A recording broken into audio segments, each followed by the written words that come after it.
Welcome back, students. Today we'll be discussing about the different types of modifiers and the gene interactions.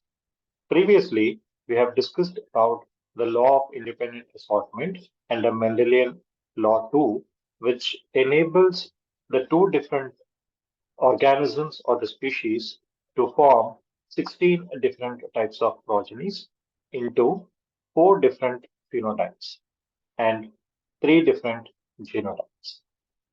Ultimately, they tend to produce the four different types of phenotypes with the ratio 9 is to 3 is to 3 is to 1. Today, we'll be discussing about the other modifiers which tend to deviate from the original law of independent assortment and restricting the ratio of 9 is to 3 is to 3 is to 1. So, under which we will be discussing about the supplementary gene interactions, complementary gene interactions, and we will also discuss about the epistasis, under which we have dominant epistasis and recessive epistasis. So, we will discuss about all these four different types of gene interactions or the deviations from the law of independent assortment, citing one example each as per the syllabus.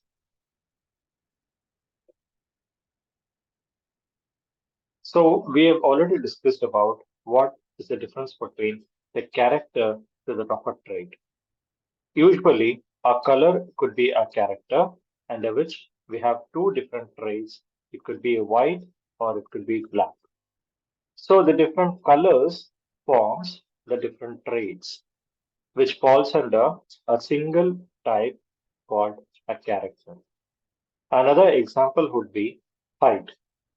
So height could be considered as a character and the different types of height, like tall and a dwarf, could be the traits. So a single character can be governed by two or more genes. Earlier, we have understood that one gene could form one factor or it could give rise to one trait. But now it's time that we need to understand that also more than one gene at a time could form more than one given trait. And we call them as a non-allelic or intergenic gene interactions. That is, the interactions of more than one gene leads to intergenic gene interactions. The independent genes located on the same or the different chromosomes tend to interact or correlate in order to form a, a single phenotypic trait.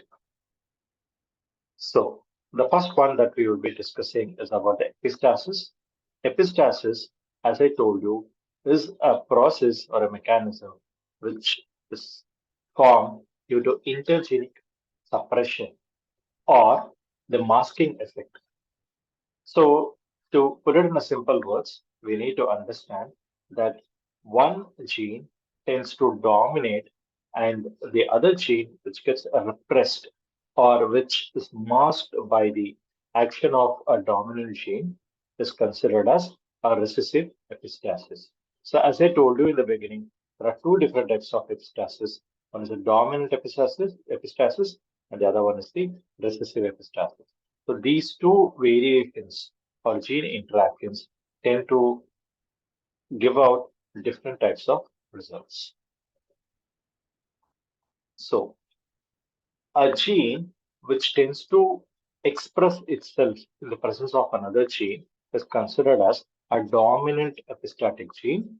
So the gene or a locus which gets suppressed by a dominant epistatic gene is considered as a hypostatic gene. Generally, the examples are the body color of many tropical fish is controlled by such epistatic interactions. So, the dominant epistasis occurs when a dominant allele at one given locus or a position of a gene tends to produce a particular phenotype. So, here phenotype refers to a trait. It could be the hair color, uh, the height, or it could be any given phenotype. regardless of the genotype at the second locus. The second locus here is nothing but it could be a recessive allele. So the second gene can express its phenotype only when the epistatic locus is homozygous recessive. That is, if the homozygous allele, which was dominant earlier, if it is in small t and a small t, or a small a and a small a, only under such circumstances, the second locus can express itself, which we call it as a recessive epistasis. So here, the type of epistasis and the ratio is the common car scale pattern. It is formed due to the dominant epistasis, and the F2 phenotypic ratio would be 12 is to 3 is to 1. And the recessive epistasis, the Mexican cave caracins, the eye color, the trait could result in 9 is to 3 is to 4. We have many examples. We could discuss about the coat color in mice. We could discuss about many such examples in the subsequent videos too. So the recessive epistasis occurs when the recessive alleles of one locus, for example, AA, that is, if it is homozygous recessive. You should know the difference between homozygous dominant, heterozygous, and the homozygous recessive. So this is the homozygous dominant. That is, both are capital letters. This is the heterozygous. That is, it is a mix of both the alleles. And this is again a homozygous recessive alleles. So recessive epistasis occurs or expresses itself when the recessive alleles of one locus, for example, AA or BB alleles, suppress the phenotypic expression of the alleles of another gene. For example, it could be capital B, or heterozygous allele. This type of epistasis is called as recessive epistasis. Another term that we need to understand is the pleiotropism. The phenomenon of multiple effect, that is multiple phenotypic expression of a single gene, is called pleiotropism. So pleiotropism is defined as an expression of a particular trait by the action of multiple genes. So one gene has got its effect on different parts of the different characteristics of one and the same organism. This is how we understand pleiotropism. So in the subsequent videos, we will discuss about the supplementary gene interactions and the complementary gene interactions. Thank you, students.